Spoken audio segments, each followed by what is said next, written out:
का समजत नाही आहे तुम्हाला? मला शिकायचंय. आई बाबा, मला तुम्हाला दोघांनाही सुखात ठेवायचं आहे. प्लीज मला समजून घ्या. ती अगदी जीवाच्या काकुळतीने त्यांना समजावून सांगत होती. खूप ऐकून घेतलं तुझं आणि दोन पुरुषांच्या समोर आवाज काढायची हिंमतच कशी झाली ग तुझी? जरा चार इयत्ता शिकायला काय दिलं, लागोपाठ चुनू चुनू बोलायला लागलीस. प्रतापराव तिचे वडील तावातावात बोलले. बाबा, ती उठून त्यांच्या पायाजवळ बसली. मला कलेक्टर बनायचे. माझं स्वप्न आहे ते. आणि तुम्हीच बोलला होता ना, तुम्ही माझी स्वप्न पूर्ण करणार. मग आता असं का बोलताय? कालपर्यंत तर सगळं ठीक होतं. मी आत्ताच माझा रिझल्ट घेऊन आले. हा बघा, जिल्ह्यात पहिली आली आहे मी. तिने ते नवं मार्कशीट त्यांच्या समोर धरलं. काय ग ए, जास्तच जीभ उचलली तुझी. मागून तिच्या भावाने तिचे केस धरले आणि ओढत बाजूला फेकलं. तिच्या हातातलं मार्कलिस्ट घेऊन फाडून टाकलं. स्वतःच्या आई आणि वहिनींकडे बघते ना, त्यांची कधी मान तरी वर होते का पुरुषासमोर? चेहरा कायम झाकलेला आणि नजर खाली. स्त्रियांचं काम हे फक्त नवऱ्याला खुश ठेवणं एवढंच असतं. तुझ्यासाठी सरपंचाचं स्थळ आलंय. आतापर्यंत घरची मुलगी आहे म्हणून सगळे लाड पूर्ण झालेत. आता 20 वर्षाची झाली आहे तू. लग्न तर झालंच पाहिजे. त्याने मागून तिचे केस ओढत आवाज वाढवत सांगितलं. दादा सोड, दुखतंय. ती कळवळत होती. मग बोल, लग्न करायला तयार होणार की नाही? नाही, मला माझं स्वप्न पूर्ण करायचं आहे, ती धीराने बोलली. पण पुढच्या क्षणी तिच्या जोरात कानाखाली बसली, जी तिच्या बाबांनी मारली होती. खूप माज झालाय तुला. सुनंदा, हिला रूममध्ये बंद करून टाका. संध्याकाळी पाहुणं बघायला येणार आहेत. तर चांगलं तयार करा. 2 दिवसात लग्न लावून द्यायचं हिचं. ब्याद आली आहे जन्माला. त्यांनी पायाने तिला बाजूला ढकललं आणि स्वतःच्या मोठ्या मोठ्या मिशावरून हात फिरवत ते बाहेर गेले. त्यांच्या मागोमाग भैरव म्हणजेच तिचा भाऊ सुद्धा तिला पाय मारून गेला. चल ग. तिची आई म्हणजेच सुनंदाने तिच्या बखोटीला धरून उचललं आणि फरफटतच रूममध्ये नेलं. आई, तू अशी का वागते? मी मुलगी आहे ना तुझी. तुला काहीच कसं वाटत नाही? ती, मी तर ह्यांना तुला पोटातच मारायला सांगितलेलं. जन्मालाच घालायची नव्हती. पण सरपंचाच्या वडिलांनी त्यावेळी शब्द दिला होता, तुला सून करून घेणार म्हणून. म्हणून जगली आहे तू. सुनंदाने सांगितलं. तू एक आई असून एवढी निष्ठुर कशी असू शकतेस? तुझ्याच पोटात मोठी झाली आहे ना मी. तुला काहीच कसं वाटत नाही माझ्याबद्दल? ती, आई, मी फक्त माझ्या भैरवची आहे. तरी तुला एक गोष्ट सांगते. आता वाचली आहे म्हणून दरवेळी वाचणार नाही तू. मुलीचं काम हे फक्त चूल आणि मूल एवढंच असतं. त्यामुळे हे शिकण्याचं खूळ तुझ्या डोक्यातून काढून टाक आणि सरपंचांना कसं खुश करायचं त्यावर विचार कर. तिची आई बडबडली आणि बाहेर निघून गेली. ती विधिती पाटील, देवपूर गावातील व्यापाऱ्याच्या घरात जन्माला आलेली एकुलती एक मुलगी. घरात पैसा खूप, पण ज्या घरात सरस्वतीला स्थान नाही तिथे लक्ष्मी तरी किती दिवस टिकणार होती? काही महिन्यांपासून धंद्यात पाटलांना सारखा तोटाच होत होता. त्यावेळी सरपंचांनी त्यांच्या मुलीचा हात मागितला आणि प्रतापरावांनी मागचा पुढचा विचार न करता मान हलवली. विधी, जेवण आणलंय. तिची गीता वहिनी हातात जेवणाचं ताट घेऊन आली. मला नकोय. विधी तिने नकारात मान हलवली. रडून रडून डोळे सुजले होते. मला समजते तुझी अवस्था विधी. मला एक सांग, तू कोणतीही परिस्थिती आली तरी तुझ्या स्वप्नांकडे पाठ तर फिरवणार नाहीस ना? गीता वहिनी, कधीच नाही. कोणीही कितीही विरोध केला तरी मी माझं धैर्य पूर्ण करणारच. विधितीने निश्चयाने मान हलवली. ऐक मग माझं. गीता वहिनीने दरवाजा नीट बंद केला आणि तिच्यासमोर येऊन बसल्या. मी तुला आज रात्री इथून पळून जायला मदत करते. तू इथून कशीही मुंबईला जा. मी शाळेत असताना माझ्या शिक्षिका होत्या, सुरेखा रावत म्हणून. त्या आता मुंबईला असतात. मी त्यांचा नंबर देते तुला. तू तिथे जाऊन त्यांना फोन कर. त्या नक्कीच तुझी मदत करणार. मला इथून जमलं तर मी त्यांना फोन करून कल्पना देईन. गीता वहिनी, वहिनी, खरंच हे होऊ शकेल का? विदितीच्या मनात शंका होती, कारण स्वतःच्या आईबाबांवर तिला आता जरासुद्धा विश्वास उरला नव्हता. तुझ्या मनात तेवढी ताकद असेल ना, तर नक्कीच शक्य होईल. आज संध्याकाळी तुला पाहुणे बघायला येणार, तेव्हा सगळ्यांच्या मनासारखं वाग, म्हणजे जरा त्यांना बरं वाटेल आणि तुला पळून जायला बरं पडेल. गीता वहिनी, मी तयार आहे वहिनी. माझ्या स्वप्नांसाठी मी येईल ती जोखीम उचलायला तयार आहे. विदिती, छान, आता हे सगळं जेवण संपव, मी नंबर घेऊन येते.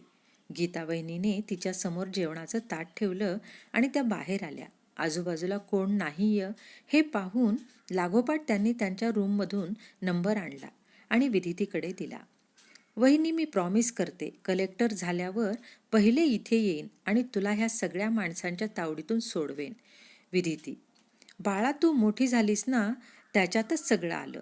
माझी पण स्वप्न होती, पण माझ्या आईबाबांसमोर बोलण्याची हिंमत नव्हती, म्हणून मी अशी राहिली. वहिनी, तुझी स्वप्नसुद्धा नक्की पूर्ण होणार. मी आहे ना, मी हिंमत हारणार नाही. ह्या तिघांनाही त्यांच्या कर्माची शिक्षा मी देऊनच राहणार. विदितीने विश्वासाने मान हलवली. चल, तू आता थोडा वेळ आराम कर. आई नंतर तुला तयारी करायला उठवायला येतील, तेव्हा शांतपणे त्या सांगतील तसं कर. विदिती. गीता वहिनी बाहेर गेली तसं विदिती विचार करत बेडवर पडली. जेव्हा जन्माला आली तेव्हापासून तिला लाडात ठेवलं होतं. अभ्यासाचं वेड लागलं म्हणून गावातल्या शाळेत पण घातलं होतं. प्रचंड हुशार होती ती.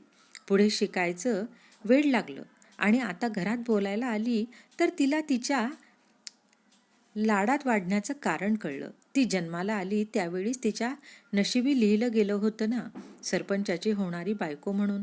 तो 40शीला पोचलेला सरपंच, त्याच्याशी ती आत्ता 20शी पार केलेली कोवळी मुलगी कसं लग्न करू शकते? पण तिच्या घरच्यांना ह्या गोष्टीचं काहीच पडलेलं नव्हतं.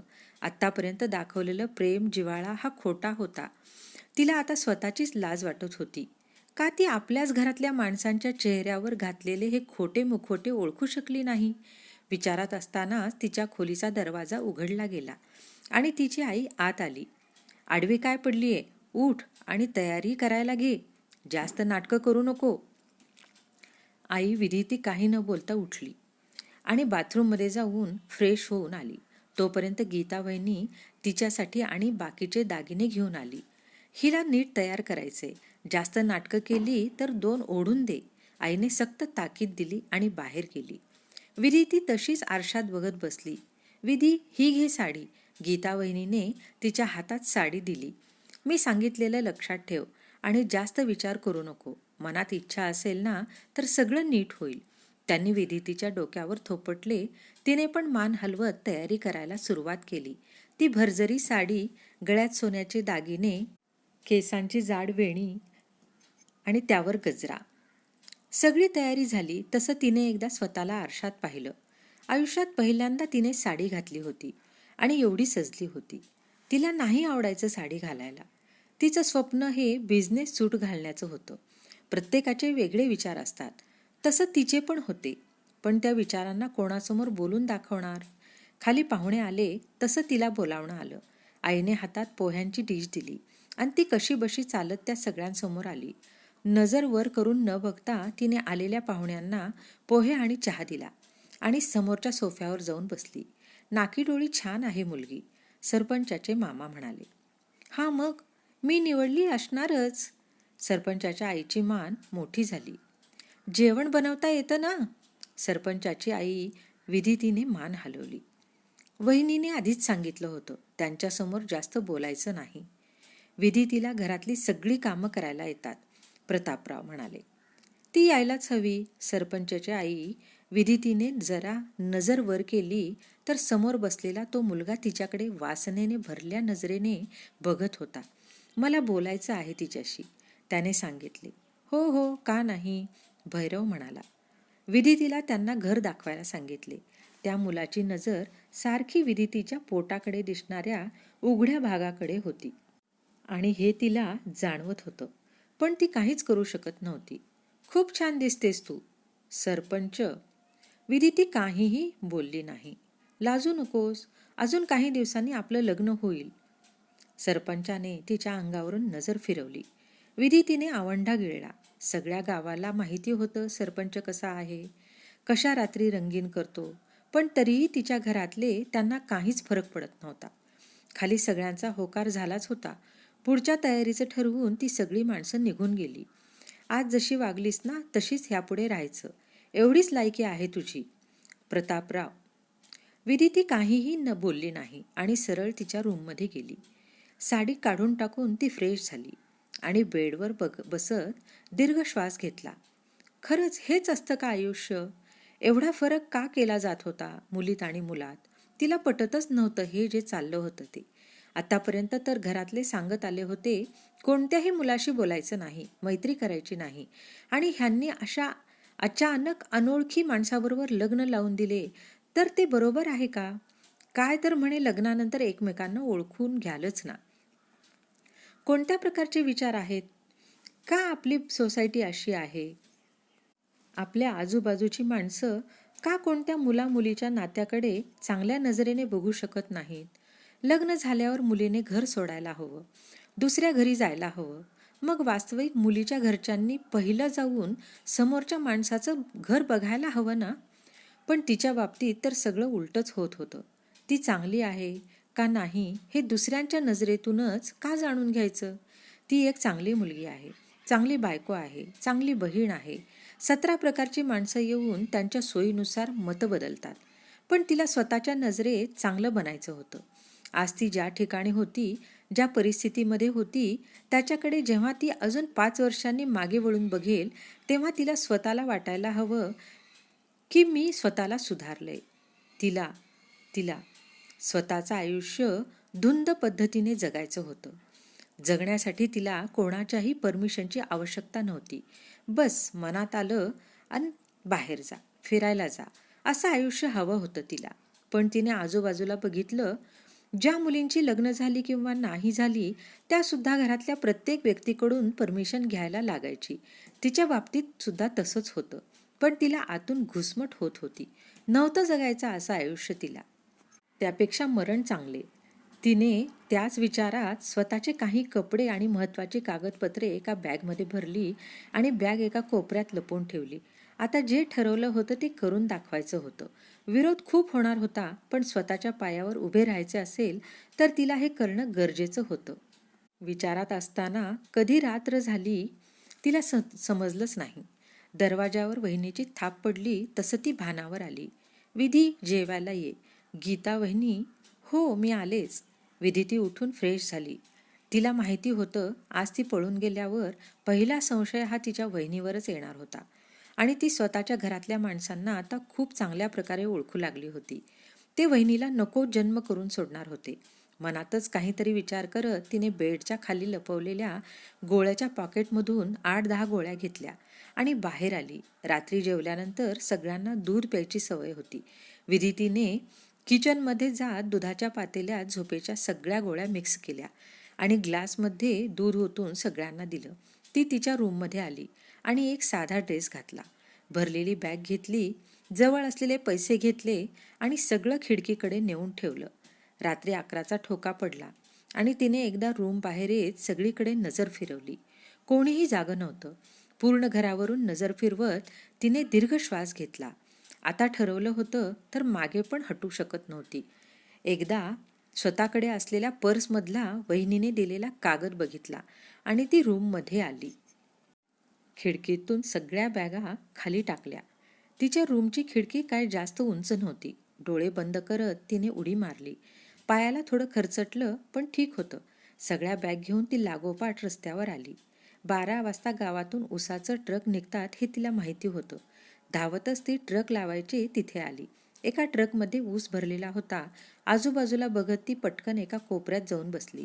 10 मिनिटातच तो चालू झाला. गावाला मागे पडताना ती पाहत होती. पुन्हा इथे यायचं होतं, पण नुसती विधिती म्हणून नाही तर कलेक्टर विधिती म्हणून. उशिरा कधीतरी तिला डोळा लागला. तुम्हाला लाज वाटत नाहीये सांगताना? प्रतापराव गरजले. विधितीची आई आणि वहिनी मान खाली घालून उभ्या होत्या. गावात काय इज्जत राहील आता आपली? कोणाबरोबर तोंड काळं करून पळून गेली ही?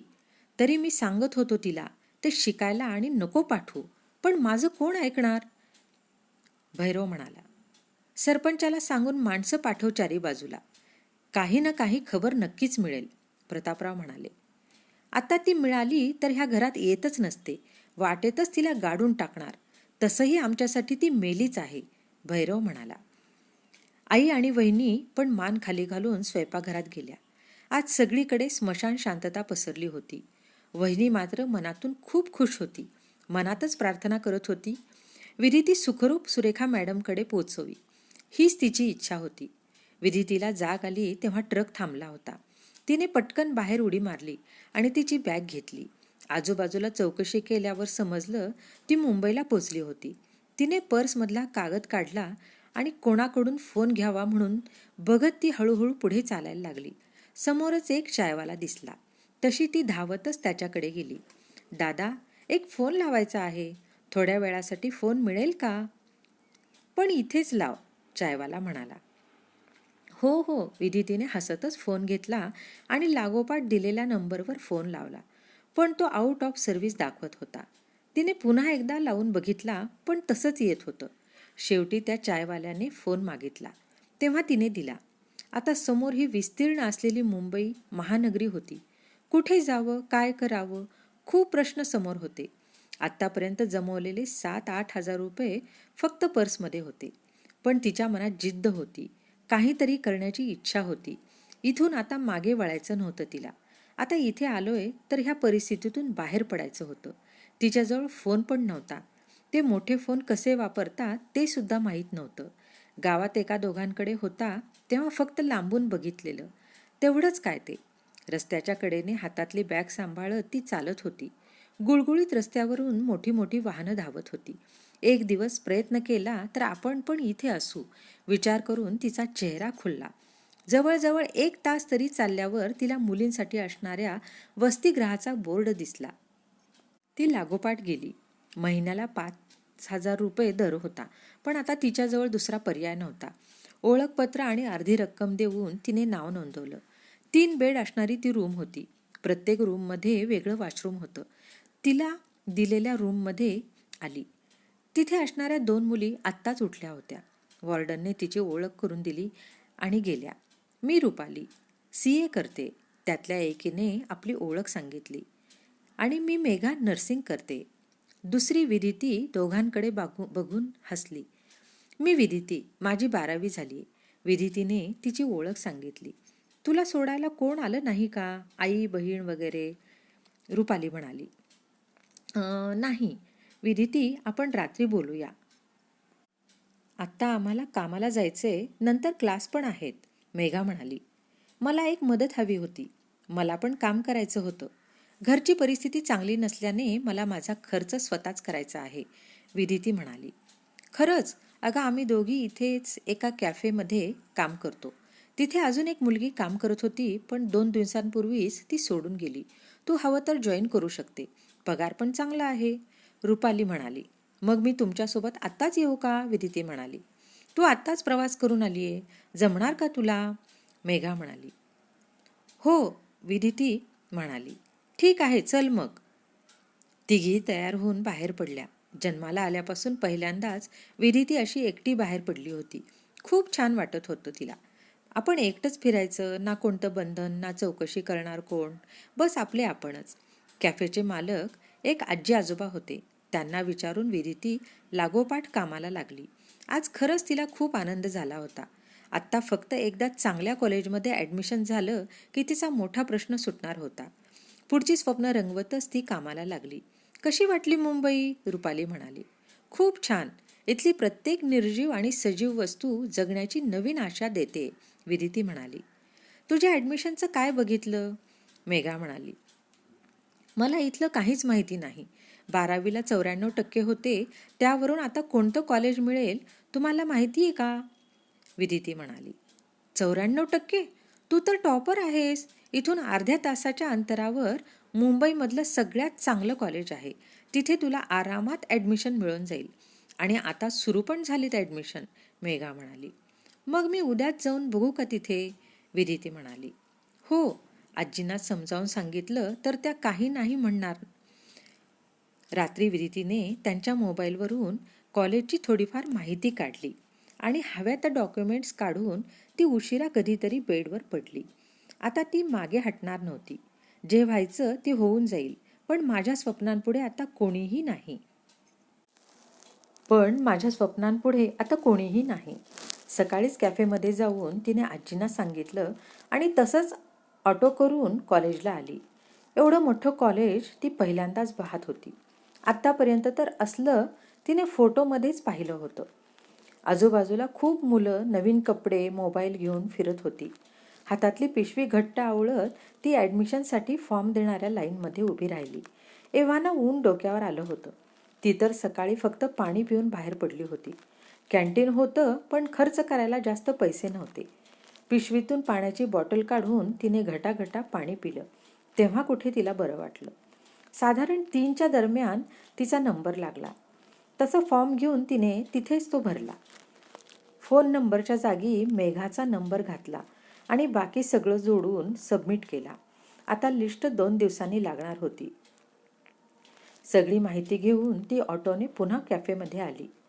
झालं का ॲडमिशन? रुपाली म्हणाली. हो. विदिती तिथेच टेबलवर बसली. डोकं दुखत होतं. एवढा वेळ उभं राहून पाय पण दुखत होते. पण ही तर सुरुवात होती. त्रास सहन करावाच लागणार होता. हे तिला चांगलंच माहिती होतं. आगीत होरपळून निघाल्याशिवाय चकाकी येणारच नव्हती. तू काही खाल्लं की नाही? मेघा म्हणाली. एका माणसाची ऑर्डर देऊन आली. नाही, पैसे नव्हते ना, विदिती म्हणाली. थांब, मी घेऊन येते, रुपाली म्हणाली. तिच्यासाठी कॅफेमधून सँडविच आणि ज्यूस घेऊन रुपाली आली. मी या रात्री काम करेन, तुम्ही जा हॉस्टेलवर, विदिती म्हणाली. तुला नक्की जमेल ना? नाहीतर आजीला सांगून तू नंतर करू शकते. नाही, आता मी ठीक आहे. विदितीने वेटरचे कपडे घातले आणि कामाला लागली. शरीर थकलं होतं, पण मनाने ती तेवढीच खंबीर होती. परिस्थितीची जाणीव घेऊन ती पुढे जात होती. खोटी स्वप्न न रंगवता वास्तवाचं भान राखून जगत होती. लिस्टमध्ये तिचा पहिला 10 मुलात नंबर आला होता. खूप मोठं टेन्शन कमी झालं होतं. शिष्यवृत्ती मिळत असल्याने शिक्षणाचा खर्च तर नव्हताच, शिवाय हॉस्टेल पण मिळत होतं. पहिल्या महिन्याच्या पगारातून तिने एक छोटा मोबाईल घेतला. कॉलेजमध्ये जास्त कोणाशी मैत्री झालीच नव्हती. ती आणि तिचा अभ्यास एवढंच तिचं जग होतं. आजूबाजूला खूप मुली दिसत होत्या. रात्रभर पार्टी करायच्या, मजा मारायच्या. तिच्याच वयाच्या होत्या त्यासुद्धा. कधी विदितीच्या मनात सुद्धा यायचं, आपल्याला पण अशी मजा करायला हवी. पार्टी नाही, पण एकटंच कुठेतरी फिरायला जायचं. ना कोणतंच बंधन, फक्त आपले आपण. पण स्वतःच्या परिस्थितीकडे बघून ती मनातले विचार दाबून टाकायची.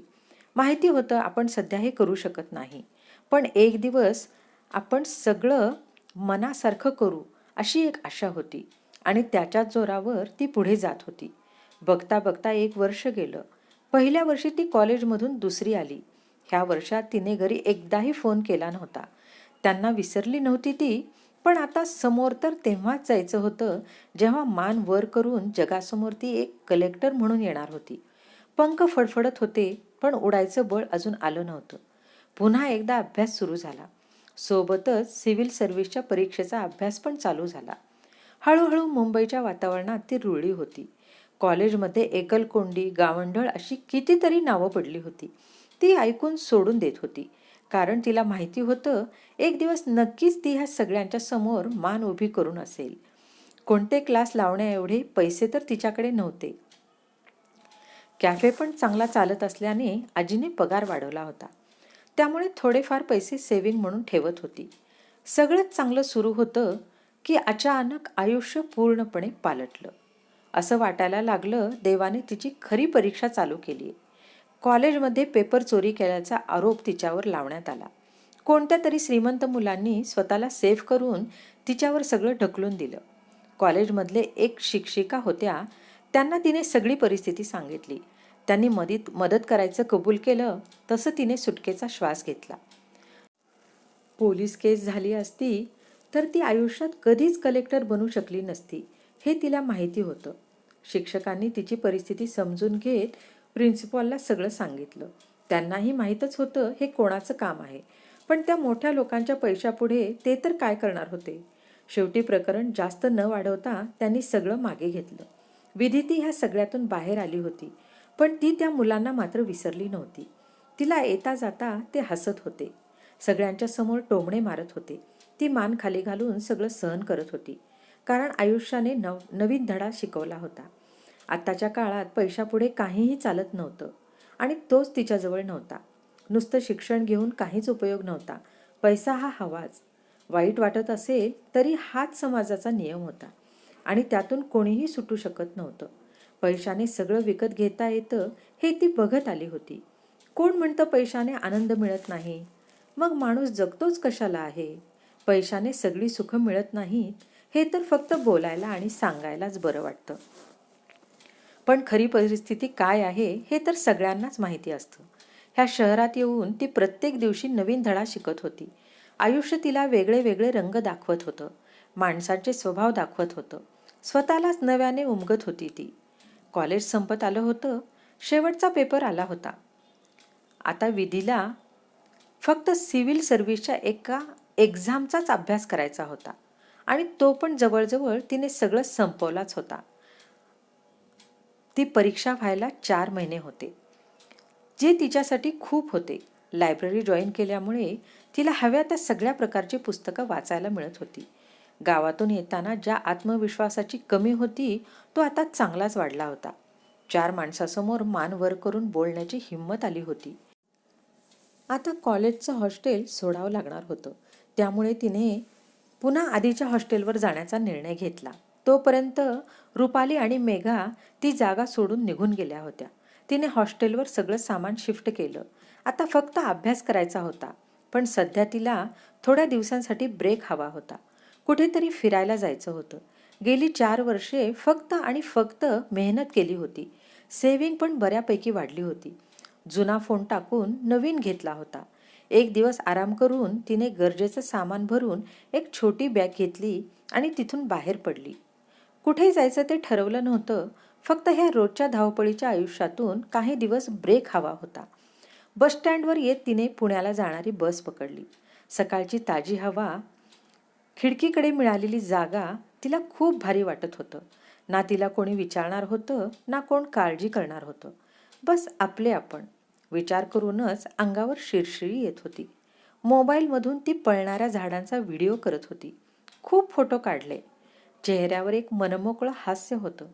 3.5 तासांनी गाडी पुण्याला पोचली. तसं तिने थोडं खाऊन घेतलं. पुण्यातली बरीचशी ठिकाणं पालथी घातली. शनिवारवाडा, दगडूशेठ गणपती, तुळशीबाग, पुस्तकांच्या दुकानातून बरीचशी पुस्तकं खरेदी केली. एवढी गर्दी, तरीही रोज धावपळ करणारी माणसं, प्रत्येकाच्या कोणत्या ना कोणत्या समस्या, सगळं पाहत होती ती.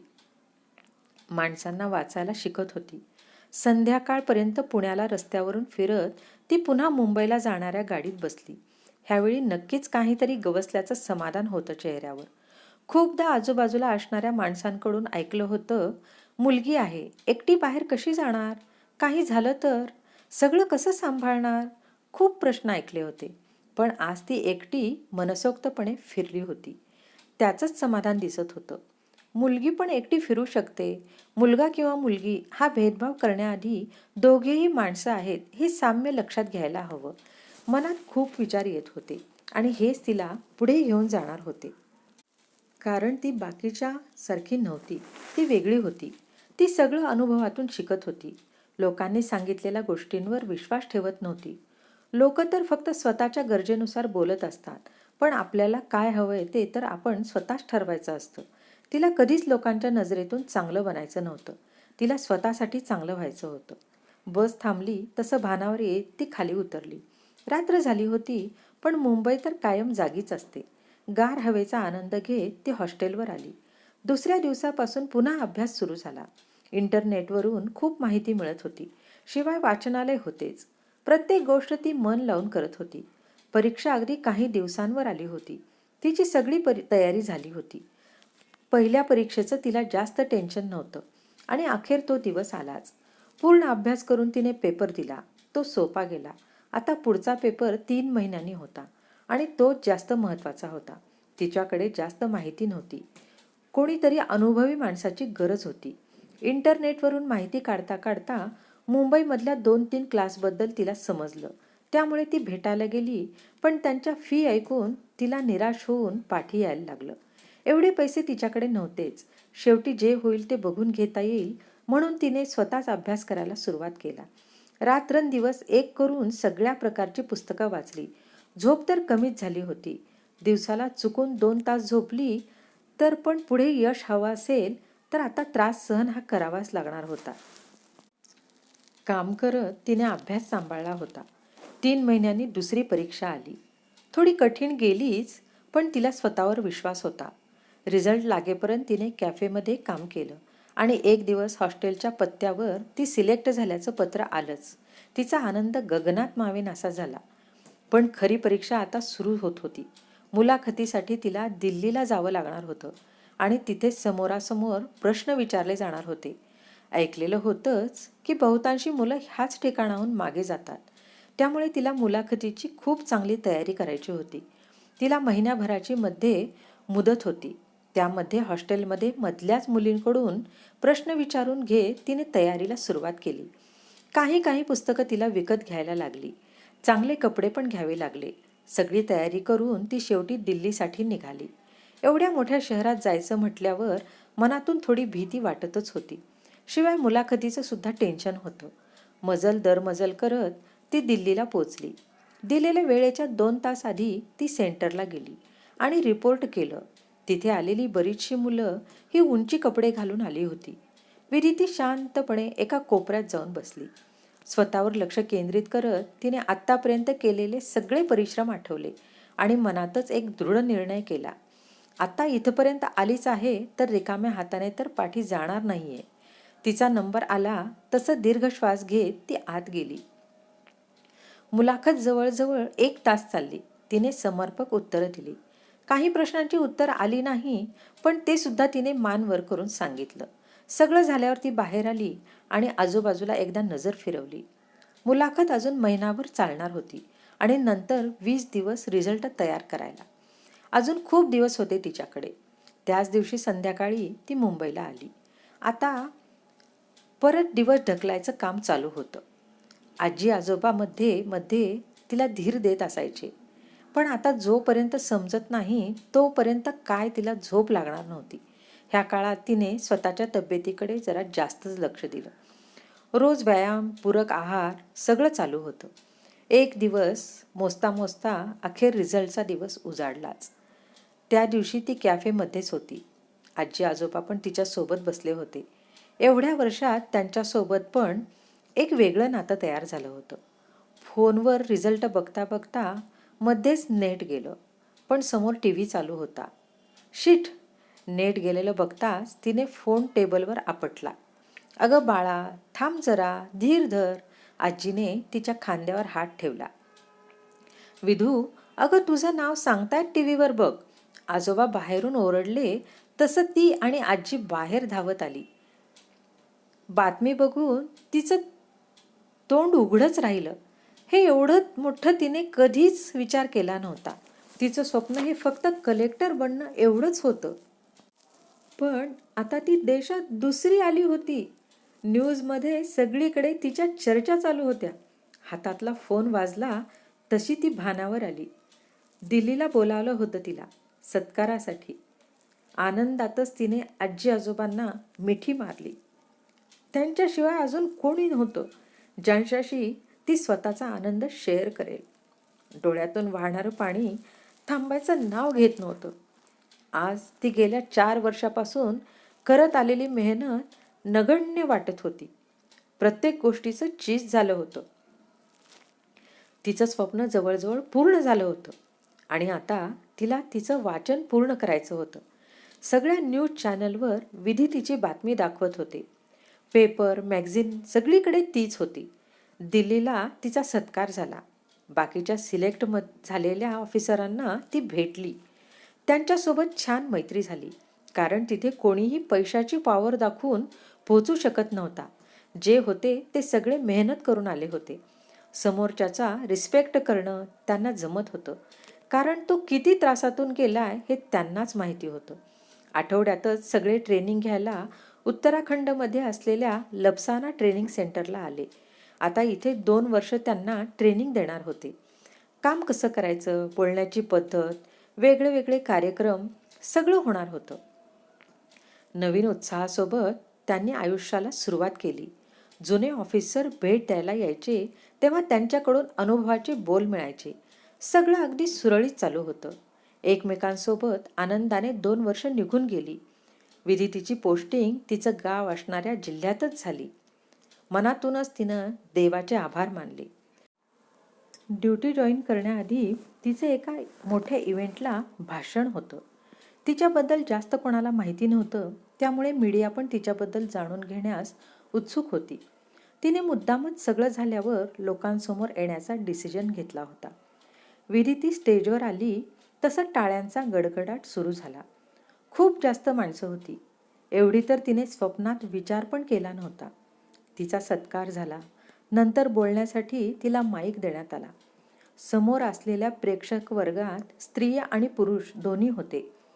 सिव्हिल सर्व्हिसची परीक्षा देणारी मुलं होती. हॅलो एव्हरीवन, ती हसली. मी विदिती, फक्त विदितीच, त्याच्यापुढे काहीही नाही. देवपूरमध्ये जन्माला आलेली सगळ्यांसारखीच एक नॉर्मल मुलगी. आत्ताच इथे असणाऱ्या मॅडम बोलल्या की तुम्हाला मी अभ्यास कसा केला, कोणत्या अडचणी आल्या, मी एवढी मोठी कशी झाले हे सांगावं. थोडक्यातच माझ्या सक्सेसची कहाणी. पण मला वाटतं मी स्वतः केलेल्या चुका सांगाव्यात. सक्सेस हा शब्द प्रत्येकासाठी वेगळा अर्थ घेऊन येतो. प्रत्येकाच्या आयुष्यात प्रॉब्लेम वेगळे असतात आणि माझी अशी अजिबात इच्छा नाही की तुम्ही स्वतःच्या आयुष्याला माझ्याशी रिलेट करावं. तुमच्यापैकी असे कितीतरी जण असणार जे माझ्यापेक्षा हुशार असणार. त्यामुळे माझ्याकडे बघताना IAS विदिती नको, तर विदिती नावाची एक मुलगी उभी आहे असाच विचार करा. ती बोलली तसा टाळ्यांचा गडगडाट झाला. कारण स्वतः एवढं मोठं असून सुद्धा समोरच्या माणसाला रिस्पेक्ट देणं आजच्या काळात सगळ्यांना जमत नाही.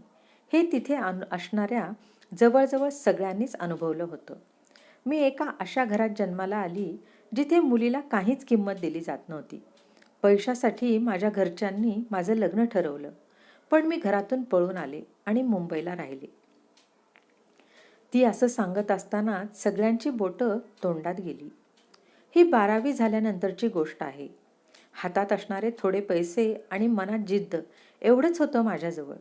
एका कॅफेमध्ये काम करून पैसे कमवत अभ्यास सुरू केला आणि आज इथे आहे. खूप सिंपल वाटत नाही का? ती हसली. समोर असलेल्या माणसांनी सुद्धा हसत माना हलवल्या.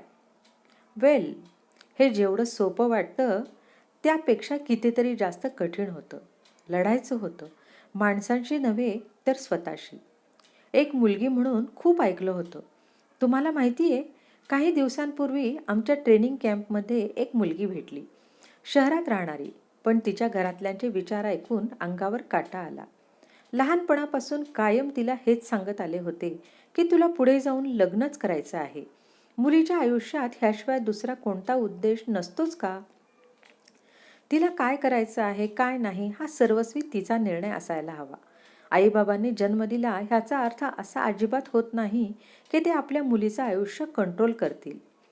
हां, ती चुकली तर तिला योग्य मार्ग सांगण्यासाठी ते वाटसरू जरूर होतील. एक सांगते जे मी आत्तापर्यंत अनुभवलंय.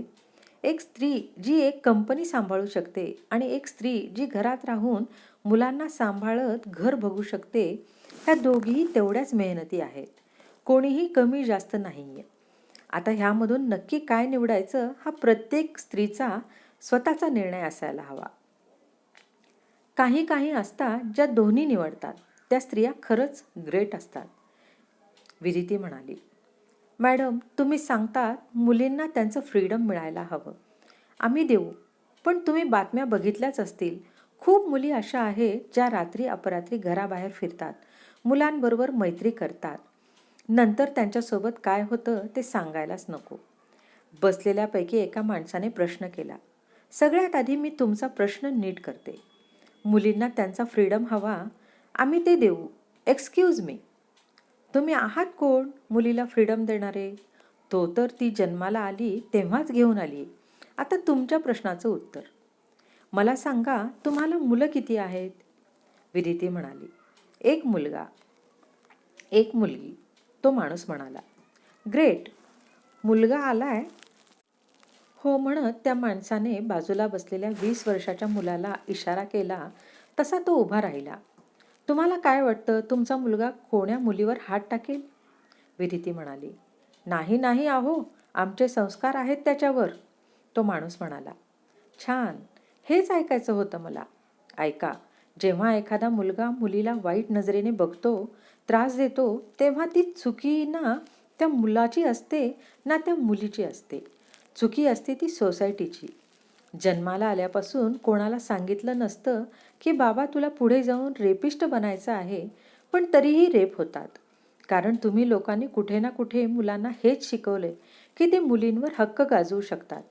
मुली ह्या त्यांच्या उपभोगासाठीच असतात किंवा ते घरात तसं वातावरण असतं, त्यामधूनच त्यांचं मन वळतं. विदिती म्हणाली, पण मुलगी आहे म्हटल्यावर घरातली कामं तर यायलाच पाहिजे ना. कधी ना कधी प्रत्येक मुलीला लग्न करावंच लागेल ना. एका महिलेने प्रश्न केला. का का करावं लागेल प्रत्येक मुलीला लग्न? मला लग्न करायचं नाहीये. मी माझ्या आयुष्यात खुश आहे. लग्न करणं, मुलं असणं हे कोणत्याही स्त्रीला पूर्ण करत नाही. स्त्री पूर्ण तेव्हाच होते जेव्हा ती मनापासून समाधानी असेल. आणि घरातली कामं हे मुलीने नाही तर माणसांनी केली पाहिजेत. त्यामध्ये मुलं आणि मुलीसुद्धा आल्या. जेवण बनवणं ही एक कला आहे, मुलीचा धर्म नाहीये. विदिती बोलली तसं सगळीकडे टाळ्या वाजायला लागल्या. समाजात अशा परंपरा अजून आहेत. रात्री एखादी मुलगी उशिरा घरी आली तर नक्कीच तिचं बाहेर काहीतरी चालू असणार असं म्हणतात. आणि तोच एखादा मुलगा उशिरा घरी आला तर तो किती मेहनती आहे असं बोलतात. का बरं? हे विचार जन्मालाच का येतात? तुम्हाला माहिती आहे, मी ना अशी सुद्धा एक परिस्थिती बघितली आहे. आपल्याकडे आईबाबा आयुष्यभर सगळे पैसे मुलीच्या लग्नासाठी जमवतात आणि कोणत्या तरी एव्हरेज मुलासोबत तिचं लग्न लावून देतात. तिला सांगतात, बाई गं, आम्ही आयुष्याची कमाई तुझ्या लग्नाला लावली, सुखाने जगशील, राणीचा संसार करशील, आम्ही ह्या छोट्या घरात उरलेलं आयुष्य काढायला मोकळे. माझ्या मते हे लोक खऱ्या अर्थाने आईबाबा ह्या शब्दाचा अर्थच समजू शकले नाही. हां, ते महान आहेत. आयुष्यभर स्वतःच्या इच्छा मारून मुलीसाठी पैसे जमवले, स्वतःच्या त्या गरीब छोट्या घरात राहिले, पण मग तो पैसा त्याच मुलीच्या शिक्षणावर का खर्च नाही करत? ती शिकली, पैसे कमावले तर त्यांना सुखात ठेवू शकते. कोण्या चांगल्या मुलासमोर हात जोडायची गरजच नाही. पण नाही, ते असं करत नाहीत. आणि खरंच दुःखास्पद गोष्ट आहे की आज ह्या 20व्या शतकात पण अशा ना घटना घडत आहेत. विदिती बोलली, पण तिथे असलेल्या कित्येक मुलींच्या डोळ्यात पाणी आलं, कारण ती खरं बोलत होती. तिथे असलेल्या मुलींनी अनुभवलं होतं ते. एक गोष्ट लक्षात घ्या, जोपर्यंत तुम्ही स्वतःला हवं ते बोलत नाही तोपर्यंत ते मिळत नाही. काही दिवसांपूर्वी एका मोठ्या महिलेची मुलाखत ऐकली. त्या एका मोठ्या कंपनीच्या CEO झाल्या. तिथे आलेल्या लोकांनी पहिला प्रश्न विचारला, तुम्ही एवढ्या मोठ्या झालात तर घर, मुलं आणि ही कंपनी हे सगळं कसं सांभाळणार? ही खरंच हास्यास्पद गोष्ट आहे ना. हाच प्रश्न त्या ठिकाणी एखादा पुरुष असता तर विचारला गेला असता का? घरातली कामं, मुलं हे सगळं स्त्रीपुरतंच मर्यादित का ठेवलं जातं? काही काही गोष्टीत मुली चुकतात, त्यावेळी पण असंच बोललं जातं, ती मुलगी आहे, तिला कमी शिक्षा करा. का बरं? मुलीत आणि मुलात फक्त फिजिकल डिफरन्स आहे. बाकी प्रत्येक गोष्ट जी मुलगा करू शकतो ती मुलगी पण करू शकते. आणि त्यासाठी मुलीने स्वतःचे हक्क मागायला शिकलं पाहिजे. जे समोर चाललंय ते शांतपणे ऐकून न घेता स्वतःचे विचार त्यावर मांडता आले पाहिजेत. मला वाटतं एवढंच तुम्हाला समजलं तरी तुम्ही आयुष्यात सन्मानाने जगू शकता. धन्यवाद. विदिती बोलली. एक क्षण त्या हॉलमध्ये शांतता पसरली, पण पुढच्या क्षणाला जोरात टाळ्यांचा कडकडाट झाला. 5 मिनिटे फक्त टाळ्या गुंजत होत्या. विदितीने डोळ्यातलं पाणी पुसलं आणि तिचा सत्कार झाल्यावर तिथून बाहेर पडली. दुसऱ्या दिवशी तिने ड्युटी जॉईन केली आणि सगळ्यात आधी ती रामपूरमध्ये आली. काहीही बदललं नव्हतं. थोड्याफार गावात सुधारणा झाली होती, पण लोकांची मानसिकता त्याच दर्जाची होती. तिच्या गाड्या घरासमोर येऊन थांबल्या. येताना ती पोलिसांना पण घेऊन आली होती.